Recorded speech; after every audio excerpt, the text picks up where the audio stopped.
Assalamualaikum warahmatullahi wabarakatuh. Kali ini saya ingin berbagi apa ya? Hmm, Mungkin berbagi apa yang dinamakan apa sih? Jadi ini ceritanya nih zaman saya masih zaman masih umur belasan tahun ya. Jadi saya umur belasan tahun nih suka sekali eh berguru. Jadi saya tanya ilmu apa, berguru mempelajari ilmu apa, walaupun sekarang udah banyak sekali yang saya tinggalkan gitu kan. Saya udah nggak mau lagi setelah saya menikah. Semua itu sudah saya tinggalkan. Jadi saya udah nggak mau lagi kayak ilmu-ilmu gitu. Tapi insya Allah di sini kan saya ingin berbagi, dalam arti berbagi ya mungkin bagi adik-adik ataupun saudara-saudara saya semua yang masih membutuhkan gitu kan. Dalam arti gini, dulu saya pada saat waktu saya masih belasan tahun itu kan, jadi saya tuh berusaha untuk mempunyai amalan yang saya amalkan sehabis sholat gitu kan. Karena apa? Karena dari situ saya memacu diri saya agar sholat gitu kan. Jadi saya pada saat itu saya mempelajari amalan-amalan itu agar apa? Agar saya sholat gitu kan. Jadi untuk memotivasi saya lebih giat lagi dalam beribadah gitu kan. Jadi saya mempelajari ilmu-ilmu itu yang semuanya amalan yang saya pelajari itu amalan sehabis sholat. Jadi intinya saya jadi termotivasi untuk sholat gitu kan. Jadi nggak usah khawatir. Jadi kalau misalkan ada tanya yang nanti kalau kita sholatnya buat itu jadi nggak ikhlas, udahlah, tenang saja, tenang saja. Maksudnya tenang begini, kalau nanti sudah terbiasa sholat, akhirnya niatan-niatan yang istilahnya tidak pas begitu dengan sendirinya akan hilang. Jadi nggak usah khawatir. Jadi misalkan kita sebagai mungkin adik, atau kita itu tahu adik kita mempelajari ilmu ini, ataupun kita sebagai orang tua khawatir dengan anaknya melihat film ini, udahlah nggak usah khawatir. Karena gini, ini kan semua saya ajarkan itu kan sebuah amalan yang harus dilakukan sehabis sholat. Dengan begitu si anak tersebut jadi termotivasi untuk selalu sholat gitu kan. Nanti seiringnya dengan seringnya dia sholat, dan seiring dengan bertambahnya iman, dengan sendirinya niatan-niatan yang sekedar untuk biar dapat ilmu ini atau mendapat sesuatu itu dengan sendirinya akan hilang seiring dengan imannya tebal gitu kan. Karena pada dasarnya kalau kita tidak dimotivasi, ini kalau yang namanya anak-anak itu susah gitu ya. Ya banyak sih yang punya kesadaran untuk tetap sholat tuh banyak. Cuman di sini yang saya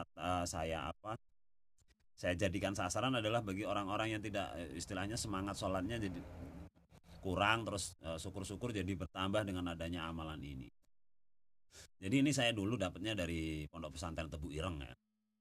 Dari Pondok Pesantren Tebu Ireng. Jadi kalau versi mereka itu adalah ya, mereka bilang adalah lembu sekilan. Lembu sekilan itu jadi kalau kita ditembak, dipukul, apa dilempar sesuatu tuh insya Allah nggak kena gitu, asal itu membahayakan insya Allah nggak kena. Itulah se apa yang saya tahu karena saya sendiri pernah ngalamin ya, jadi pernah mengalami hal itu. Jadi pada saat itu saya ditembak dalam jarak sekitar 2 meter itu pada saat itu. Jadi begitu saya sering amalan itu, tiba-tiba ada yang uji tanpa kita sengaja, tanpa kita minta itu, ada yang nyoba gitu kan. Nah, ya alhamdulillah saya pada saat itu saya kan kaget ditembak jarak 2 meter tuh, kak, kayak ada benda terbang-terbang di sekitar saya, di depan saya gini. Saya tadinya nggak nyangka, setelah saya lihat taunya ini temen nih pakai tembakan yang pelurunya kecil itu dari softgun itu. Taunya dia nembaknya pakai softgun itu. Jadi alhamdulillah nggak kena.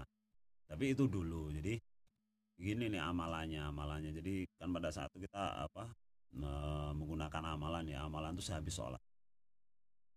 Dan amalan ini bisa kita gunakan untuk misalkan kita magerin sesuatu, ataupun mungkin rumah kita, ataupun mungkin anak kita ataupun cucu kita yang sedang berpergian jauh itu insya Allah bisa.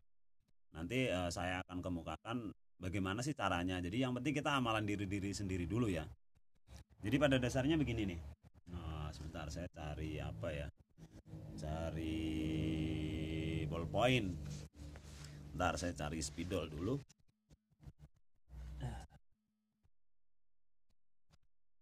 Nah, begini jadinya. Bentar ya. Sebentar, saya tuliskan dulu. Jadi intinya begini.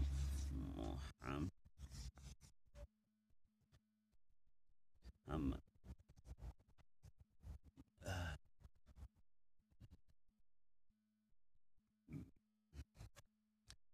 Jadi gini nih. Kita baca bismillah. Tarik nafas. Tarik nafas, baca bismillah 3 kali. Bismillahirrahmanirrahim, bismillahirrahmanirrahim, bismillahirrahmanirrahim. Selanjutnya kita baca sallallahu ala Muhammad, sallallahu ala Muhammad, sallallahu ala Muhammad selama 3 kali. Jadi begitu saja. Tarik nafas, tahan, baca bismillahirrahmanirrahim, bismillahirrahmanirrahim, bismillahirrahmanirrahim. Sirat sallallahu ala Muhammad, sallallahu ala Muhammad, sallallahu ala Muhammad. Tapi ada tapinya nih. Jadi tapi pada saat bacaan kita membaca lafaz Muhammad, kita bayangkan kita ini berada di ini nih. Berada di mem tengah ini.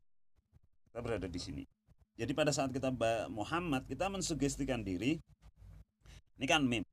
Mem, ha, terus mem lagi, terus dal ya, Muhammad. Jadi kita sugestikan kita berada di tengah ini.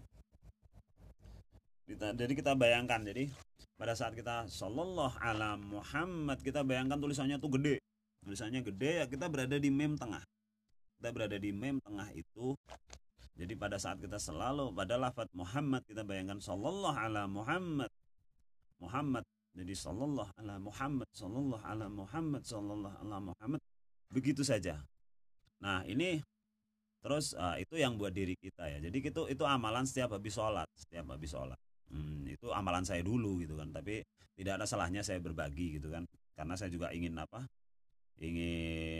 jangan sampai maksudnya ingin agar ya niat saya sih gini, biar anak-anak muda yang masih suka dengan ilmu-ilmu seperti itu mengamalkan itu agar mereka jadi rajin sholat, intinya begitu. Jadi inama amalun biniat, saya terus terang niat saya baik gitu kan, jadi begitu. Terus pada saat kita ingin misalkan nih ya, jadi pada saat itu kita mungkin anak kita lagi jalan-jalan gitu kan, kita khawatir dengan mereka gitu kan. Nah, kita baca seperti itu, cuman memnya yang sini nih, mem yang tengah itu kita bayangkan anak ini berada di sini, anak kita ini walaupun dia naik motor misalkan gitu, kita bayangkan anak naik motor itu berada di sini. Jadi sallallahu ala Muhammad kita lingkarkan kepada mereka. Kita lingkarkan mereka berada di sini. Begitu juga dengan mobil, kita lingkarkan mereka ada di sini. Begitu dengan rumah, kita lingkarkan rumah itu ada di sini.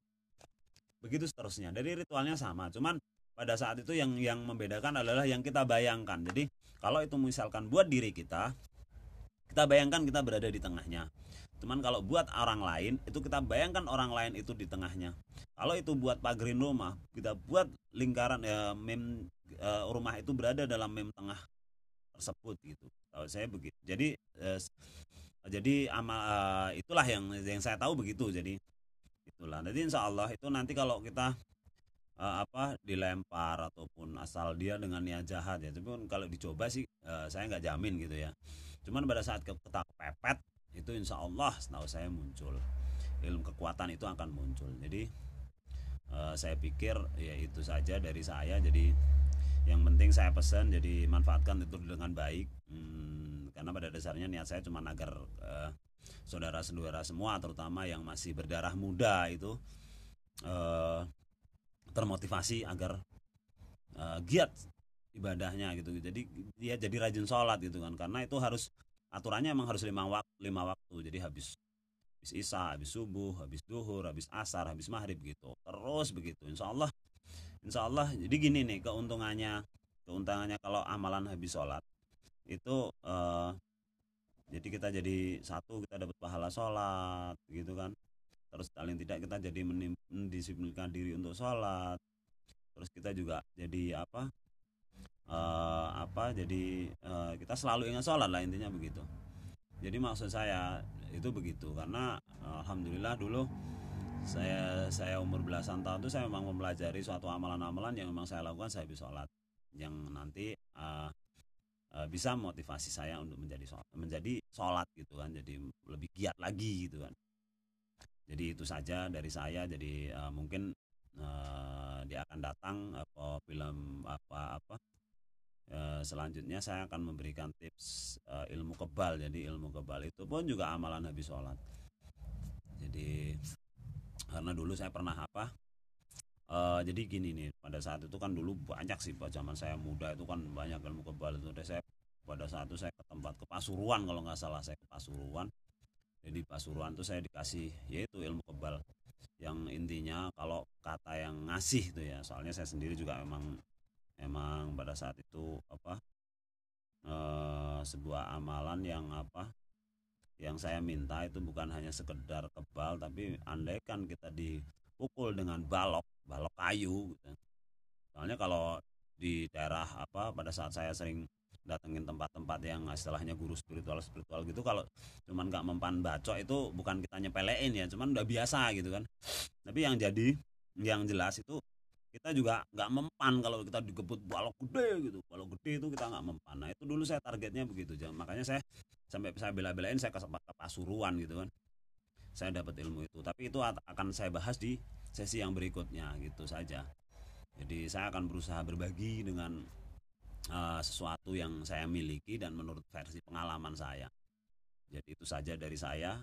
Semoga bermanfaat, dan semoga bermanfaat, kebaikan bagi anda semua dan menjadi amal bagi saya. Ada kurang lebihnya saya minta maaf. Assalamualaikum warahmatullahi wabarakatuh.